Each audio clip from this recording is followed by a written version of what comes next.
గురుగారు నమస్కారం. వాగర్థావివ సంపృక్తౌ వాగర్థ ప్రతిపత్తయే జగతః పితరౌ వందే పార్వతీ పరమేశ్వరౌ.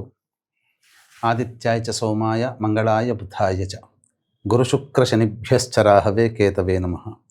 శృంగేరి జగద్గురు పీఠాధిపతులకి, కంచి పీఠాధిపతులకి నమస్కారములు తెలియచేసుకుంటూ కార్యక్రమాన్ని ప్రారంభిద్దాం. ఇప్పుడు మనకు మరణం విషయానికి వస్తే గురూజీ, మామూలుగా ఈ హెలికాప్టర్లో దుర్మరణాలు అంటే కొద్దిమంది సెలబ్రిటీలు కూడా మనం చూస్తే చాలా వరకు కూడా ఈ హెలికాప్టర్లోనే దుర్మరణాలు జరుగుతూ ఉన్నాయి. అంటే ఇది ఏమన్నా మీరు ఎందుకంటే ఏదైనా సరే నందిపట్ల గారు అంటేనే రీసెర్చ్ చేస్తూ ఉంటారు. సో మీరు ఏమన్నా అంచనా ప్రకారము తను కూడా పొలిటికల్ దానికి సంబంధించిన ప్రచారానికి వెళ్తూ ఈ విధంగా జరిగింది. సో రాజశేఖర రెడ్డి గారి విషయానికి వస్తే ఆయన కూడా ముఖ్యమంత్రి స్థానంలో ఉండి ఆయన కూడా గాలిలోనే ఈ విధంగా జరిగింది. సో ఏమైనా దానికి దీనికి పొంతనలాగా చూసారా ఈ సెలబ్రిటీస్ అంటే వీళ్ళ జాతకాల్లో చూసినట్లయితే నాయన ప్రధానంగా అధియోగము సౌందర్య గారి జాతకంలో, అమర్ గారి జాతకంలో అధియోగం ఉన్నది. తర్వాత కామన్ గా వీళ్ళిద్దరి జాతకంలో ఉన్నటువంటి దోషం ఏంటంటే పంచశాప ప్రభావాలు అనేటువంటివి ఉన్నాయి. అంటే గురు శాపము, స్త్రీ శాపము, దైవ శాపము, సర్పశాపము, పితృశాపము. ఈ 5 శాప ప్రభావాలు సౌందర్య గారి జాతకంలో, అమర్ గారి జాతకంలో ఉన్నాయి. అంటే ఖచ్చితంగా వీళ్ళ ఫ్యామిలీలో అనగా సౌందర్య గారి తండ్రి ఫ్యామిలీలో, సత్యనారాయణ గారి ఫ్యామిలీలో 6 తరాలు, అమ్మగారి ఫ్యామిలీలో 3 తరాల్లో ఏవైనా దుర్మరణాలు గనక ఉండి తీరాలి. ఉంటేనే ఏమవుతుంది, ఒకసారి దుర్మరణం జరిగింది, అది మారుబలిని కోరుకుంటుంది. అది ఒక తరంలో ఒక వ్యక్తికి సూచిస్తే ఇంకొక తరంలో ఇంకొక వ్యక్తికి. అంటే ఇక్కడ ఇద్దరికి ప్రమాదవశాత్తు ఇద్దరికి కూడా ఆ రకమైనటువంటి స్థితి ఉండడం.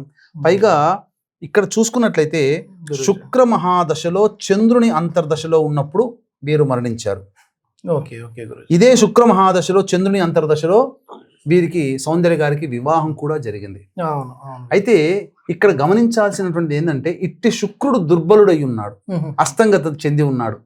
చంద్రుడు కూడా కుటుంబ స్థానాధిపతి అయినప్పటికీ కూడా చంద్రుడు నక్షత్రాధిపతి, లగ్నాధిపతి అవ్వడం, అట్టి లగ్నాధిపతి అస్తంగతుడై ఉండడం. ఈ కారణం చేత శుక్రులో చంద్రుడు కూడా, ఇక్కడ శుక్రులో చంద్రుడు ఎందుకనంటే చంద్రుడు మారక స్థానాధిపతి.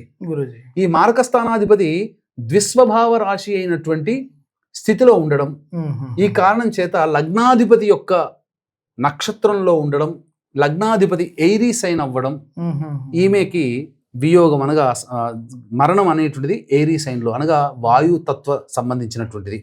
ఇక్కడ ఇంకా గమనించుకున్నట్లయితే ప్రధానంగా వీరికి వివాహం జరిగినటువంటిది సమయం కనుక చూసుకుంటే 27 ఏప్రిల్ వీరికి వివాహం 27 ఏప్రిల్ 2003లో జరిగింది. అంటే ఆ సమయంలో నేను చూశాను, అంటే మనకు ఏ సమయంలో మ్యారేజ్ అయిందో తెలియదు, కానీ అప్పుడుకున్నటువంటి సమయంలో చూసుకున్నట్లయితే ప్రేమ వివాహము అనేటువంటిది చాలా, అంటే ఇష్టపడి చేసుకుంది వాళ్ళ దగ్గర బంధువుని. పంచమ స్థానములో రాహు ఉన్నాడు కదా, ఇట్టి రాహు యొక్క ప్రత్యంతర దశ జరుగుతున్నప్పుడు ఆమెకు వివాహం జరిగింది. అయితే వివాహంలో సంబంధించి కొన్ని మిస్టేక్స్ జరిగాయి. అంటే వీక్షించేటువంటి ప్రేక్షకులు కూడా చాలా మంది ఆడంబరంగా పెళ్లి చేస్తారు పిల్లలకి, తప్పు లేదు, ఎందుకంటే ఎవరి స్థాయి వాళ్ళది.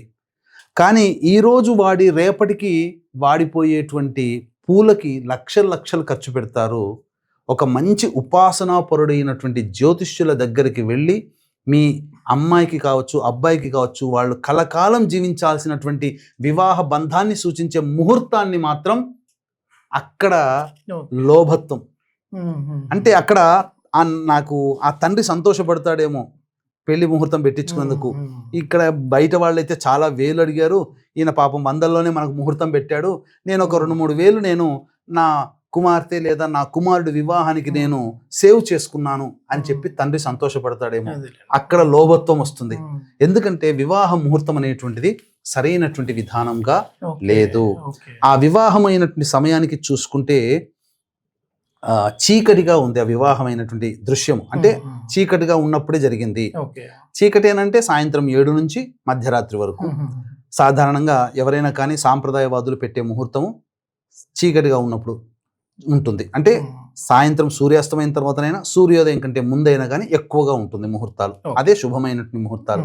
అంటే సాయంకాలం 7 గంటల నుంచి ప్రారంభమై మధ్యరాత్రి 1 గంట వరకు ఉన్నా, లేదా 1 గంట నుంచి సంబంధించి చూసుకున్నా, ప్రధానంగా ఆ రోజైనటువంటి వివాహం ముహూర్తానికి ఆ సమయంలో ఆ సాయంకాలం 7 గంటల నుంచి 27వ తారీఖు నాడు అయింది కదా ఏప్రిల్లో. గురూజీ. అక్కడ దాదాపు మధ్యరాత్రి 2-3 వరకు కూడా ఎక్కడ కూడా మంచి సమయం లేదు. వివాహ ముహూర్తానికి అనుకూలమైన లగ్నము కాదు. ఓకే. అప్పుడు 2003 ఏప్రిల్ 27వ తారీఖున. ఓకే. కానీ ఆ రోజున బహుళ పక్షము ద్వాదశి తిథి, తరువాత పూర్వభాద్ర నక్షత్రంలో వివాహం జరిగింది ఆ అమ్మాయికి. గురూజీ. కానీ ఎవ్వరైనా, ఏ జ్యోతిష్యులైనా, చదువుకున్న వాళ్ళు ఎవ్వరైనా కానీ అసలు ఏ ముహూర్తం కూడా ఒక మూడు నక్షత్రాల్లో పెట్టరు. పూర్వభాద్ర, పూర్వాషాఢ, పూర్వ ఫల్గుని, ఈ 3 నక్షత్రాల్లో అసలు దేనికి ముహూర్తాలు ఉండవు.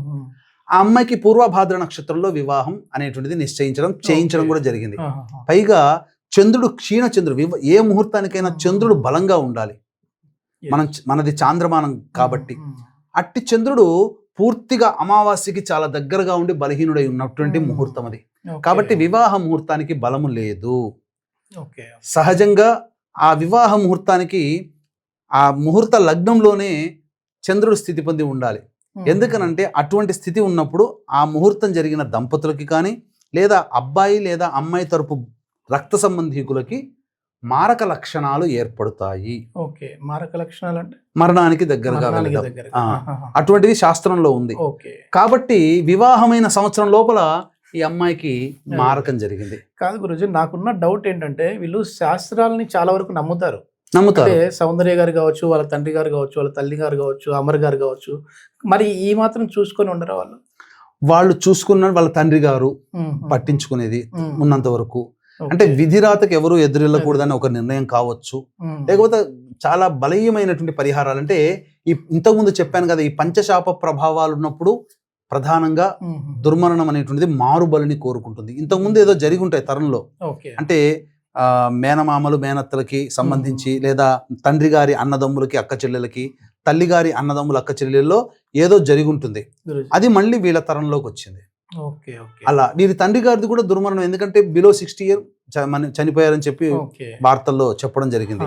బిలో 60 ఇయర్ అన్నా కానీ దుర్మరణం. ఎందుకంటే కోరికలు, ఈమె యొక్క స్టార్డమ్ ని చూడకుండా మరణించారు కదా. 92లో వచ్చింది, 93లో ఎంటర్ అయింది, 95లో తండ్రి మరణించాడు.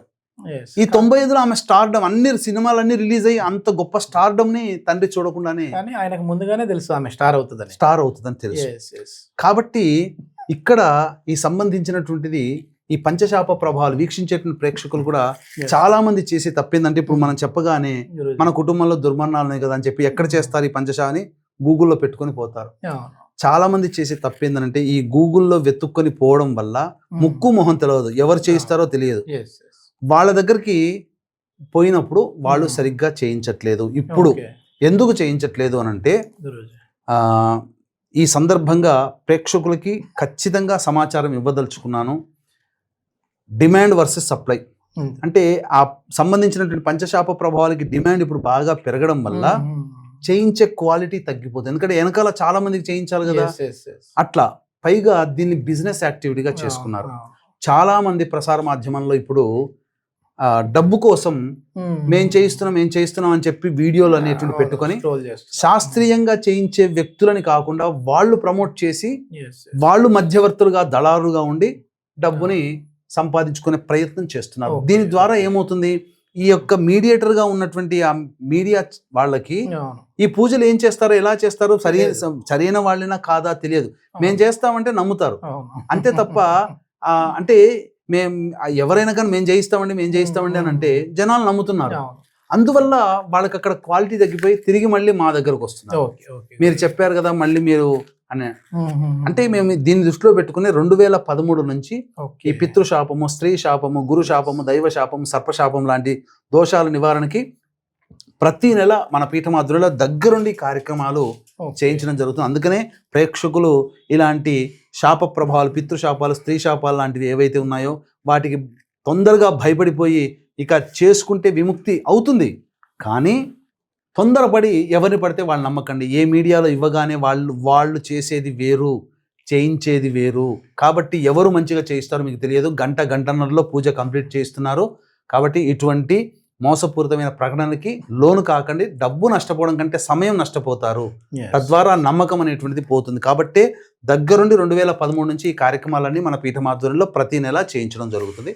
అవకాశం ఉన్న వాళ్ళు స్క్రీన్ పై కనిపిస్తున్న నెంబర్కి కాంటాక్ట్ చేసి పూర్తి వివరాలు తెలుసుకోవచ్చు. ఎస్ గురుగారు, ఇంకొకటి చిన్న డౌట్ ఏంటంటే, మీరు టోటల్ సౌందర్య గారి జాతకం గురించి పరిశీలించారు కదా, ఒకవేళ తను మీరు చెప్పిన పరిహారాలు అప్పట్లో తనకు కూడా ఒక మంచి గురువు ఉండి చేయించుకొని ఉంటే రాజకీయాల వైపు కూడా చూశారు కదా, ఏమైనా రాజకీయాల్లో రాణించే విధంగా జాతకంలో కనపడిందా గురూజీ? తనకి సర్వీస్ చేయాలని చాలా ఇంట్రెస్ట్గా ఉంది. కానీ ఆమె మొదటి నుంచి కూడా ఆర్ఎస్ఎస్ భావాలు కలిగిన కుటుంబం, అన్నయ్య కూడా ఆర్ఎస్ఎస్ భావాలు కలిగినటువంటి కుటుంబం. కాబట్టి అన్నయ్య ప్రోద్బలంతో ఈ సంబంధించినటువంటి రాజకీయాల్లోకి ప్రజలకు ఏదో ఒకటి సేవ చేయాలి, మంచి పార్టీ అని అనుకొని ఆమె ఆ విధంగా ప్రమోట్ చేయడం జరిగింది. వీరి జాతకంలో సహజంగానే అధియోగాలు ఉన్నాయి. కాబట్టి బుధాదిత్య యోగాలు ఉన్నప్పుడు సహజంగా ఏదో ప్రజలకు ఏదో చేయాలనే ఆసక్తి ఉంటుంది. అనేక మార్గాలు ఉంటాయి. ఉద్యోగం చేసి చేయవచ్చు, లేకపోతే వాలంటీర్ ఆర్గనైజేషన్ పెట్టి చేయవచ్చు, లేకపోతే రాజకీయ రంగంలో ఉండి కూడా చేయవచ్చు. ఇవన్నీ ఒక సాధన మార్గాలు.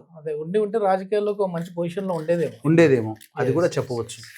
ఎస్, ఇది మొత్తానికి మనకు గురువు గారు చెప్పినట్టుగా వివాహం జరిగేటప్పుడు కావచ్చు, లేదు అని అంటే ఎప్పుడైనా సరే మనం ఇంట్లో ఒక బేబీకి మనం జన్మనిచ్చినప్పుడైనా కావచ్చు, ఆ జాతకం ఏ విధంగా ఉందని ముందుగానే మనం తెలుసుకుంటే, ఇట్లాంటి దోషాలు ఉన్నప్పుడు పరిహారాలు చేసుకున్నామంటే మాత్రం ఇంత మరీ దుర్భర పరిస్థితి రాకుండా, మరి చిన్న ఏజ్లోనే కాకుండా కనీసం ఒక 60 నుంచి 70 సంవత్సరాల వరకు బతికే విధంగానే ఉండేది అని చెప్పేసి గురువుగారు చెప్తున్నారు. సో మీరు కూడా సరే, ఒకవేళ మీ జాతకంలో ఏమైనా పంచశాపాలు ఉన్నాయి, పంచదోషాలు ఉన్నాయని చెప్పేసి మీకు అనిపిస్తే, మీకు తెలిస్తే, సో గురువుగారి పీఠం ఆధ్వర్యంలో అయితే ప్రతి నెల కూడా వీటికి సంబంధించిన పరిహారాలు అయితే చేస్తూ ఉంటారు. సో దానికి సంబంధించి పూర్తి వివరాలు కావాలంటే కింద స్క్రోల్ అయ్యే నెంబర్కి కాల్ చేసేసి మీరు కూడా పూర్తి వివరాలు తెలుసుకోవచ్చు.